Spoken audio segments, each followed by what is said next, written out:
नमस्कार दोस्तों, मैं हूं पंडित द्रोणाचार्य शास्त्री और आप देख रहे हैं मेरा अपना YouTube चैनल धर्म संदेश। आज जो वनस्पति मैं आपके सामने लेके आया हूं और जिस रोग के लिए आज हम चर्चा करने जा रहे हैं वो हमारे इस धर्म संदेश नामक चैनल के लिए बहुत महत्वपूर्ण है और शायद आपके लिए भी यह बहुत महत्वपूर्ण है।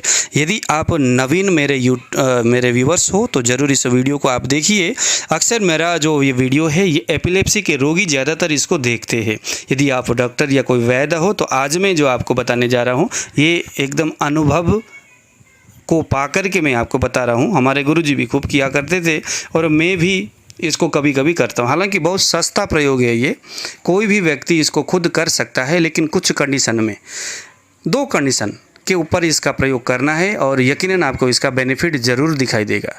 पहला कंडीशन ये है कि बुखार आने के बाद मिर्गी का दौरा पड़ता हो। दूसरा कंडीशन ये है कि किसी के मस्तिष्क में यानी ब्रेन के किसी भी हिस्से में स्वेलिंग हो, सोथ यानी जिसे हम सूजन कह के जानते हैं वो हो और उसके वजह से उसको दौरा आता हो, या शरीर के किसी भी हिस्से में सूजन हो, चाहे लीवर में हो, चाहे किडनी में हो, कहीं पर भी सूजन हो और उसके वजह से उस व्यक्ति को मिर्गी का दौरा आता हो, तो ऐसे में जो अभी मैं आपको इस द्रोणपुष्पी यानी गुमा नामक इस वनस्पति का जो प्रयोग बताने जा रहा हूँ वो प्रयोग आप उस तरह से दवाई को तैयार करके आप कर लीजिएगा। आपको यकीनन बहुत अच्छा इसका बेनिफिट आपको नज़र आएगा। तो दोस्तों इस वीडियो को आप कंटिन्यू देखिए, अंत तक आप देखिए, आपको बहुत नॉलेज मिलेगा और उसी तरह से आप दवाई तैयार करके सरल और सिंपल तरीक़ा से बनाने वाली दवाई है, बना करके आप अपने रोगी का सेवा करिए।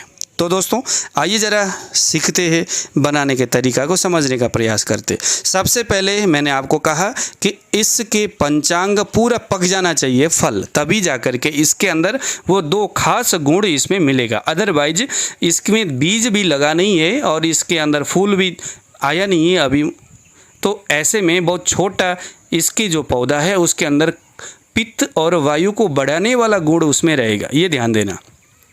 इसीलिए द्रोणपुष्पी जिसे हम गोमा कह करके जानते हैं, इसको हमेशा जब भी कभी आप प्रयोग करोगे, विशेष चाहे आप बहुत सारे लोग इसको बुखार में प्रयोग करते हैं, तो आपने हमेशा ध्यान देना जब इसका फल पकने लगे, एकदम काला काला सा होने लगे, तो ही आपने इसके पंचांग को उखाड़ करके ले आना, धोना है और उसके बाद किसी भी तरह जिस तरह से आप प्रयोग करते हो उस तरह से आपने इसका प्रयोग करना है। तो ये देखिए ज़रा, इसको आप पहचानिए, आपके आसपास में होंगे कहीं।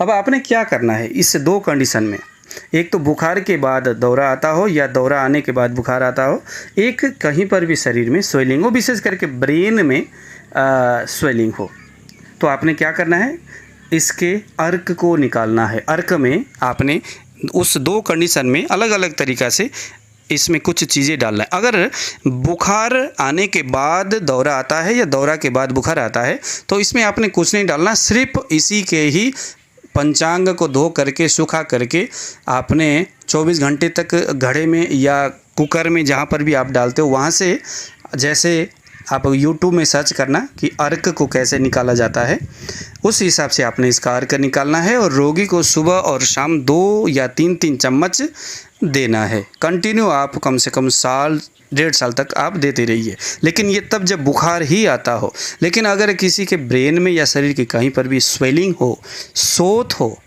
तो ऐसे में आपने और 3 द्रव्यों को आपने उसमें मिक्स करना है। एक का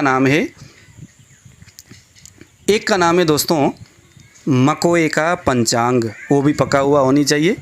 एक का नाम है पुनर्नवा का पंचांग, ये 2 हो गया, और तीसरे का नाम है सौंफ। इन 3 द्रव्यों को डालना है और साथ में आपने त्रिकटु बोलते हैं, पिपली, काली मिर्च और सौंठ, इन तीनों को भी आपने उसी हिसाब से वहाँ पर डालना है। तो क्या क्या हो गया, द्रोणपुष्पी, आपका पुनर्नवा, मकोए, सौंफ और त्रिकटु, इन सभी को डाल करके 24 घंटे तक आप पानी में भिगोइए और उसके बाद उसके किसी भी विधि से, जिस विधि से भी आप जानते होंगे उस विधि से आपने इसके अर्क को निकाल करके एक बोतल में रखना है।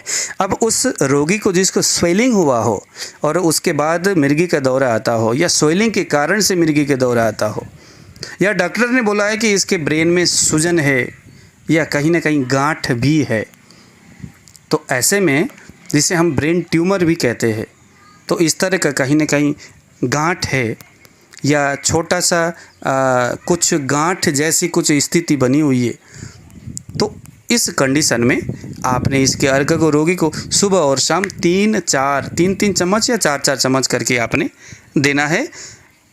तो आपको इसका बहुत जल्दी इसका रिस्पॉन्स और इसका रिज़ल्ट आपको दिखेगा।